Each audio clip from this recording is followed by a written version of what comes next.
नंद बाबा से सब कह रहे हैं, नंद बाबा ने एक लाला को मुखमंडल तो दिखाए दो, कैसा है आपको लाला। ठाकुर जी का जब तक नामकरण नहीं हुआ था, 1 साल के हुए लाला, तब तक नामकरण नहीं हुआ। तब तक सब क्या कहते हैं ब्रज में ठाकुर जी को? नीलमणि। क्या कहते हैं? नीलमणि। नीले नीले हैं लाला, नीली नीली मणि जैसे हैं। 5 दिन व्यतीत हो गए, अभी तक लाला को मुख कोई ने देखो ही नहीं है। क्यों? यशोदा मैया आभूषण की तरह लाला को हृदय से लगा के घूम रही, कोई को नहीं दिखा रही। रात्रि में कभी कभी नंद बाबा आके कहे हमें तो दिखा दो ना, तो यशोदा मैया ऐसे नेक नेक वस्त्र हटावे और नेक कोई अंग दिखे नंद बाबा को, सोई यशोदा मैया ढक लें। नंद बाबा को भी नहीं दिखा रही है, अपने हृदय के मणि को लेकर के नंद रानी यशोदा यत्र तत्र भ्रमण, पूरे नंद भवन में ही है, बाहर जा ही नहीं रही हैं।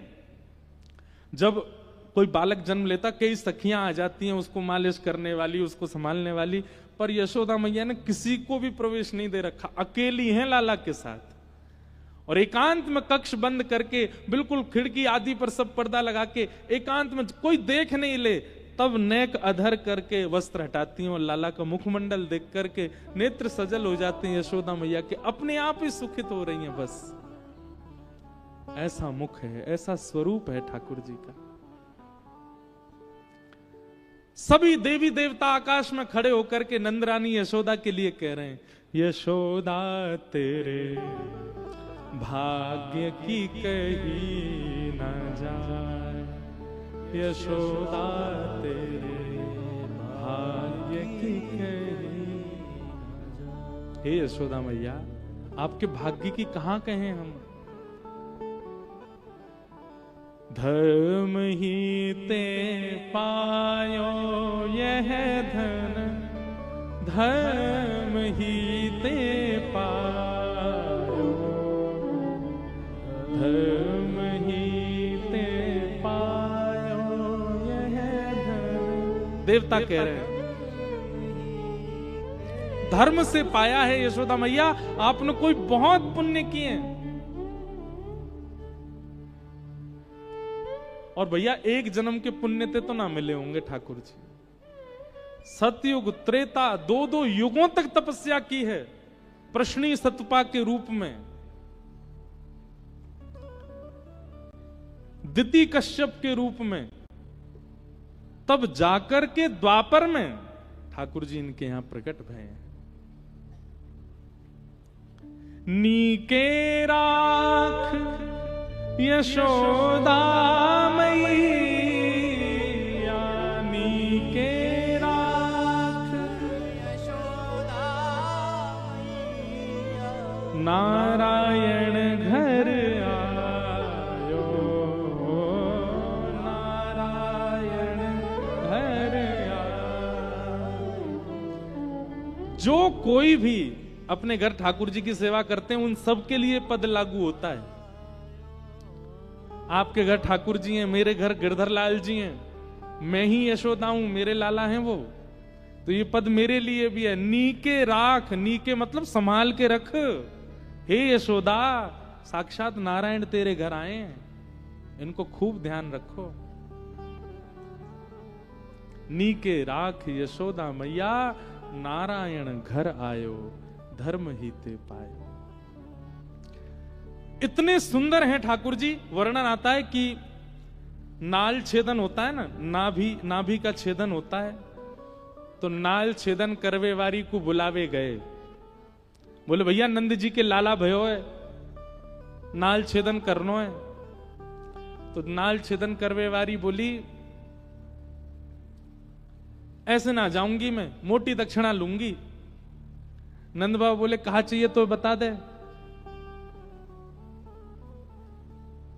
खूब सारी सामग्री बता दी, माने इतनी गैया चाहिए, इतने रत्न चाहिए, इतने आभूषण चाहिए, नव लखा के इतने हार चाहिए। वो वाहुए लगी कि भैया इतने दिनों बाद मांगवे को मिलो, पीछे मत हटो।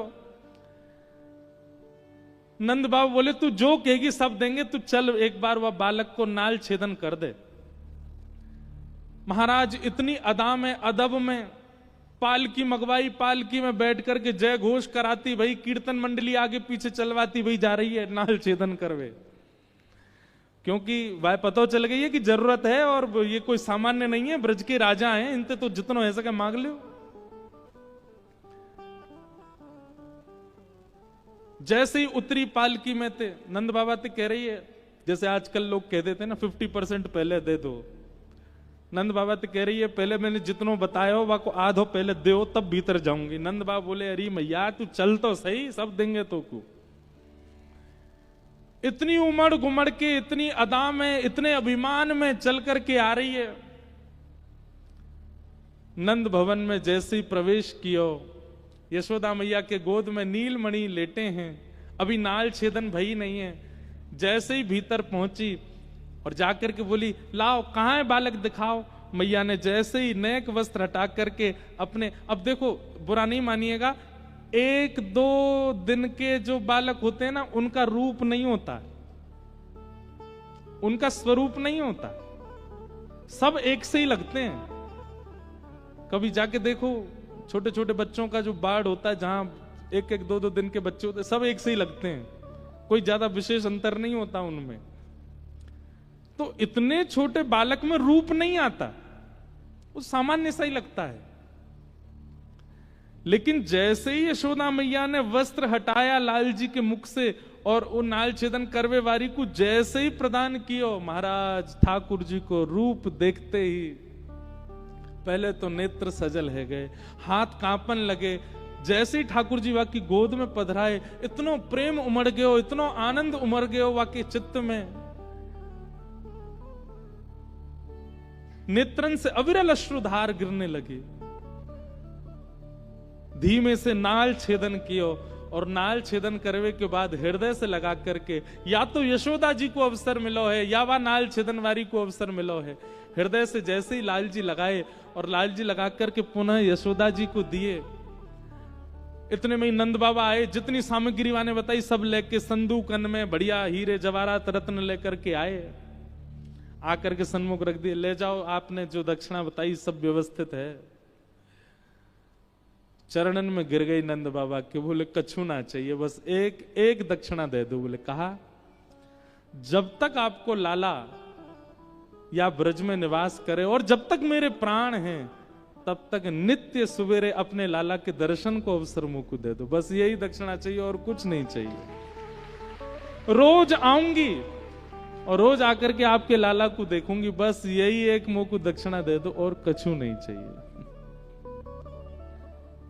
मतलब विषय का चिंतन करके आई थी, पर ठाकुर जी के संपर्क में आते ही विषय छूट गया, दर्शन प्रारंभ हो गया, ऐसी स्थिति उसकी हो गई।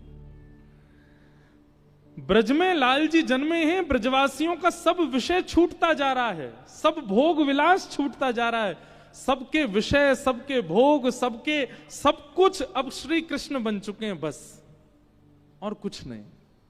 सबको केवल एक ही चीज चाहिए, बस लाला हमको दिखतो रहे। सब ब्रजवासी नाच रहे हैं, गा रहे हैं, जुग जुग जीवेरी यशोदा मैया तेरो ललना, जुग जुग जीवेरी यशोदा मैया तेरो ललना। अब आप सबन के चित्त में भी उत्साह है, करताल बजा करके न जोर से गाय के बताओ, ओ जुग जुग जीवेरी नंदरानी मैया तेरा ललना, जुग जुग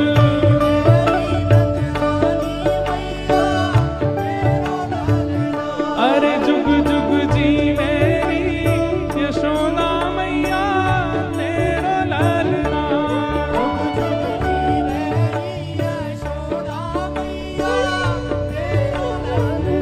अरे हाँ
क्यों